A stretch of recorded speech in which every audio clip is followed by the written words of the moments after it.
जगह दर्शन किए होंगे, कन्हैया के हाथ में कहीं बंसी मिलेगी या लड्डू मिलेगा।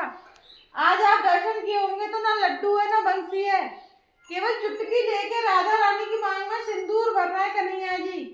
राधा रानी बड़ी थी, कन्हैया छोटे थे, तो राधा रानी ने कन्हैया को अपने बराबर का बनाया था।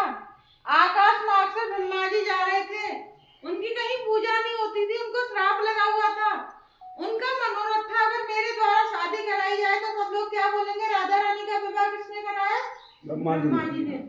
तो पिता का और पुरोहित का दोनों का ब्रह्मा जी ने किए थे, पंडित भी बने थे श्री जी के विवाह में, और कन्यादान भी ब्रह्मा जी ने ही लिया था। दूसरी लीला है, कन्हैया भांडी वन में गाय चराने आते थे। बक्षासुर नाम का राक्षस था, कन्हैया की गायों में आके मिल गया, गायों को मारने लगा। कन्हैया लीलाधारी थे, कन्हैया ने अपनी लीला द्वारा उसको पहचान लिया, उसका उद्धार कर दिया। आप जैसे ग्वाल बाल से बोले, कन्हैया तुम तो गौ हत्यारे हो, पापी हो, तुमने गाय के बछड़े को मारा है, कि क्या करूं कि सारे तीर्थों में जाओ स्नान करके आओ। कन्हैया बोले बहुत समय लगेगा, आप लोगों ने विश्वास किया या नहीं?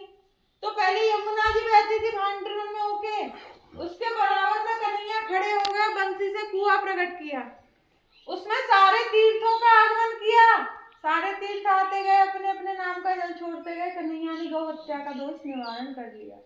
कन्हैया बोले मैंने गौ हत्या की थी, मैंने दोष निवारण कर लिया, पर मुझसे ज्यादा दोषी आप हो, जब मैंने गाय के बछड़े को मारा था आप लोगों ने देखा नहीं था क्या?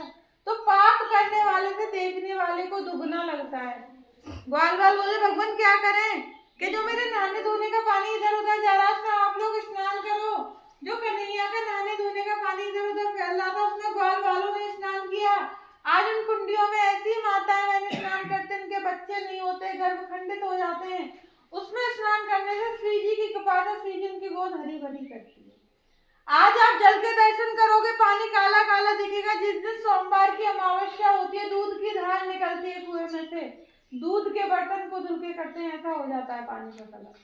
बक्षासुर का वध करने के बाद कन्हैया ने ब्रजवासी के घर से रोटी का टुकड़ा और छाछ मांग के पिया था, उसे मधुकरी कहते हैं।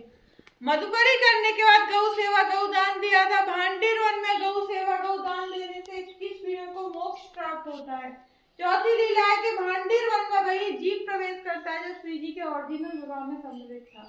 जब हमारे श्री जी का विवाह हुआ था, आप लोग थे, मनुष्य रूप किसी का नहीं था, पेड़ पौधा कीड़ा मकोड़ा लता पता। जब उस जन्म को 5000 वर्ष पूरे होते हैं, श्री जी कृपा करती है, 10 बार वृंदावन बुलाते, तब एक बार मुश्किल से भांडरवन आने का मौका मिलता है। भांडरवन श्री जी की निज निकुंज लीला स्थली है। भांडरवन के ऊपर होकर चिड़िया भी उड़ के चली जाती है तो उसको मोक्ष मिल जाता है। आप तो स्वयं श्री जी के दर्शन करके आए। बोलो राधा रानी की जय। जय श्री राधे।